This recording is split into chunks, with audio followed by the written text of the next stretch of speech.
Meus irmãos, a paz do Senhor. Aqui quem vos fala é o irmão Fábio, cooperador da Igreja Assembleia de Deus, Ministério do Belém, no Jardim Marisa 1. E eu mais uma vez gostaria de estar gravando aqui um vídeo e também compartilhando com os irmãos um texto da palavra do Senhor, que está no livro do profeta Amós, no seu capítulo de número 2 e no verso de número 6. Vou ler só o 6 para a nossa meditação, que diz: assim diz o Senhor.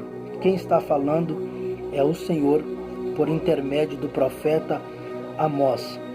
Por 3 transgressões de Israel e por 4 não retirarei o castigo. Por quê? Aí a Bíblia diz o porquê. Porque vendem o justo por dinheiro e o necessitado por um par de sapatos. Deus levantou esse profeta para proferir, bem propriamente dito, em 8 nações: Damasco, Gazá, Tiro, Edom, Amon, Moabe, Judá e por sua vez Israel. Agora, o que me chama a atenção, irmãos, como eu sempre digo, para entendermos esse texto, é preciso lembrar aos irmãos algumas informações. Por exemplo, foi na metade do século 8 antes de Cristo. Foi uma época de grande prosperidade, tanto para Israel quanto para Judá.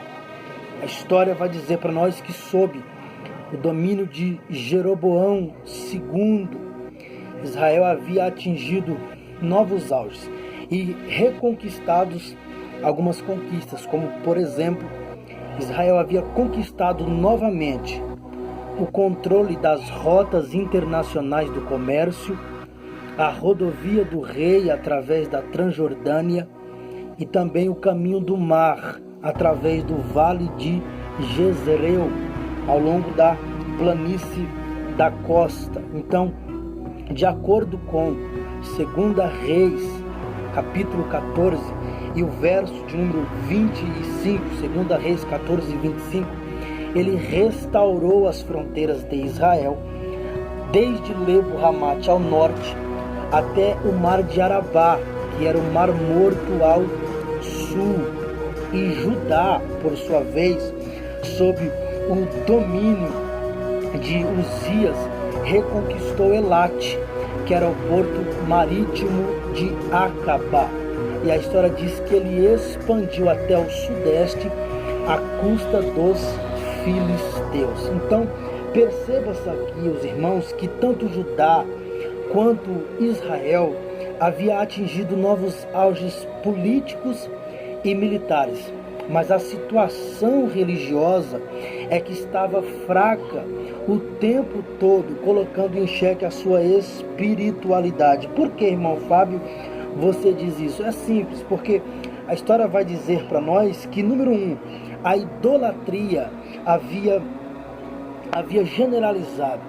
A idolatria estava exuberante. Número 2, a história diz que os ricos estavam vivendo na luxúria, enquanto que os pobres estavam sendo oprimidos. A história também diz que a imoralidade havia generalizado e o sistema judicial havia corrompido. Agora, só para os irmãos terem uma noção, o povo parece que está se repetindo o que aconteceu no passado aqui no presente. Por quê?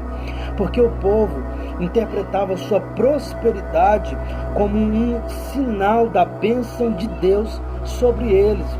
Pode acontecer comigo e com você, pelo fato de estarmos sendo prósperos, ou entre aspas, sendo abençoado, a gente cair nessa tentação de achar que Deus está aprovando a nossa conduta, quando na verdade talvez não esteja.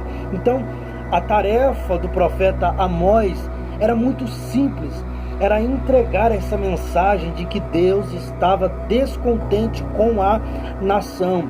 A história diz que sua paciência já havia se esgotado, o castigo era inevitável e a nação seria destruída, a menos que houvesse uma mudança no coração de cada um deles. Então aqui vai um exemplo para mim, para você pensar. Se houver uma mudança no meu e no seu coração, Deus também muda de atitude para nos abençoar. Ou seja, a sua misericórdia, a sua graça nos alcança. Por quê? Porque nós estamos arrependidos, não é apenas um remorso. Nós estamos arrependidos, e quando há arrependimento, tenha na certeza de uma coisa: a festa no céu. Que os irmãos possam ficar com essa palavra, medite no livro do profeta Amós, e eu tenho certeza que Deus vai falar com você. Deus abençoe a vida de cada um e muitíssimo obrigado. Deus abençoe.